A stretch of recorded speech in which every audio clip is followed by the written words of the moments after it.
What's up mga idol natin dyan na lagi po nakasubaybay po sa ating YouTube channel.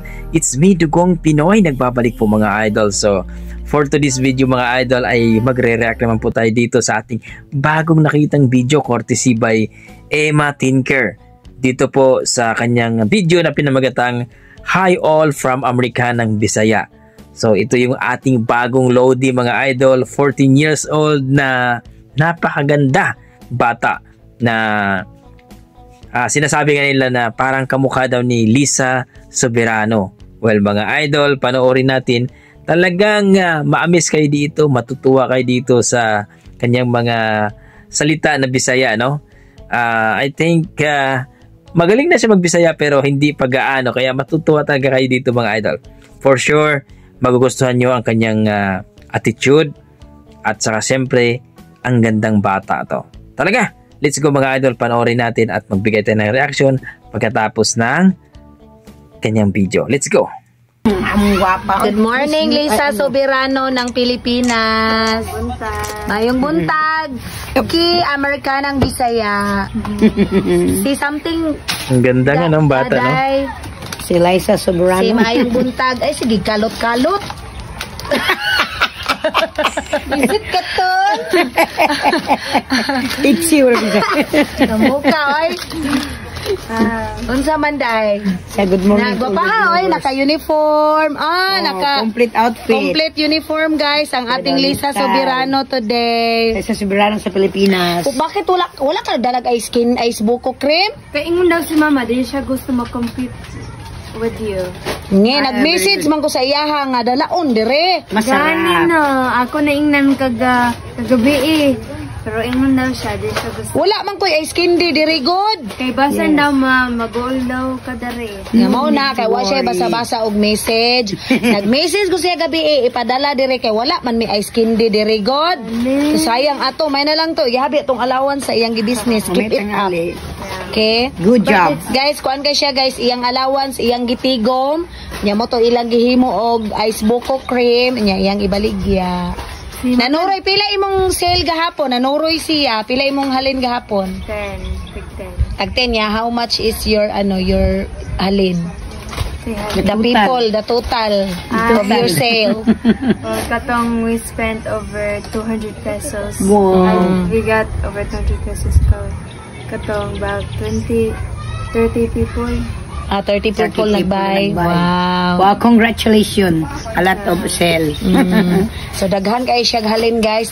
Nanuroy gyud na siya gahapon guys with her brother. Ang credits Naay nag-utang? wala, ang credits na balang sa to my mama kay siya naglutoan na. Kay buta na akong mama. Buutan niyang mama guys. Ang credit to her mama daw. Dili pa sa imong tita. Kinsa man jay buutan imong mama o imong tita? Akong mama kay dugay na ako na ilan niya. Kala siya Bisaya. Onya day, paminaw sa day. Kinsa man jud imong favorite nga tita?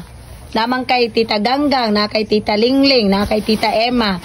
So kinsa gyud ang imong pinaka favorite gyud nga tita? Depende ra ang kung kinsa malibre nako.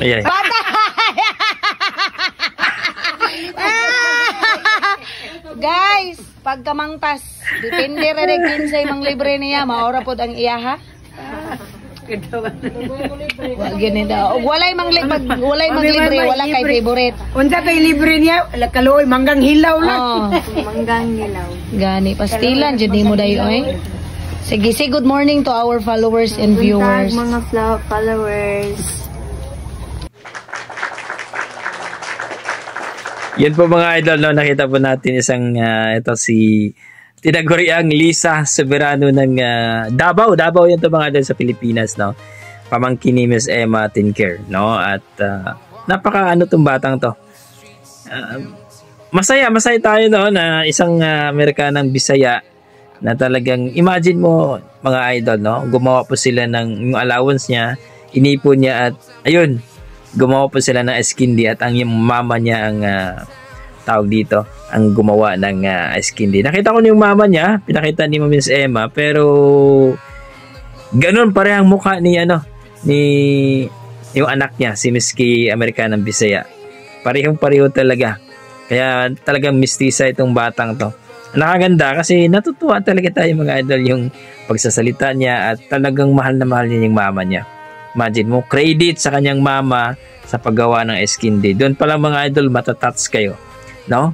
Hindi lang dahil maganda siya na bata, talagang mabuti ang kanyang attitude, ang kanyang puso mga idol na tumutulong at talagang alam niyo yung buhay, no? Na talagang gusto niya magkakaroon ng pera na talagang paghirapan niya, imagine niya yung allowance niya at saka iniipon niya para magawa sila ng ice candy. Napaka-good job talaga. Kaya salute po tayo dyan, no? Maganda yung pagpapalaki ng kanyang mama at kanyang papa at sa kanyang mga tita niya nakapaligid. So, panoorin niyo po mga idol ang video ni Ma'am Emma Tinker. Marami po siyang upload sa kay Americanang Bisaya. Suportahan po natin mga idol ang kanilang YouTube channel.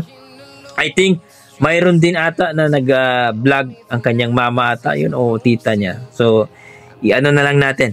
Kapag mayroon tayong makita, kung okay lang naman, suportahan po natin. So, ano masasabi nyo dito sa video natin mga idol na isang Americanang Bisaya na nagpapasaya sa atin? Ako, of course, ako idol, no?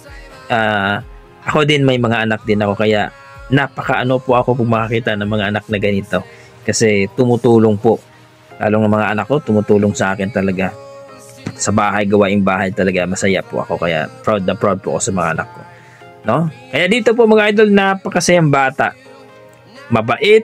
Talaga na masasabi mo na, wow, napaka-amazing. Kayo mga idol, ang masasabi nyo sa video ito? Please comment down below mga idol at huwag nyo kalimutan mag-like at subscribe sa YouTube channel ni Miss Emma Tinker. At dito rin, kung okay lang sana. Okay, God bless mga idol. Basta may dugong Pinoy, magaganda yan at mga talentado. God bless mga idol.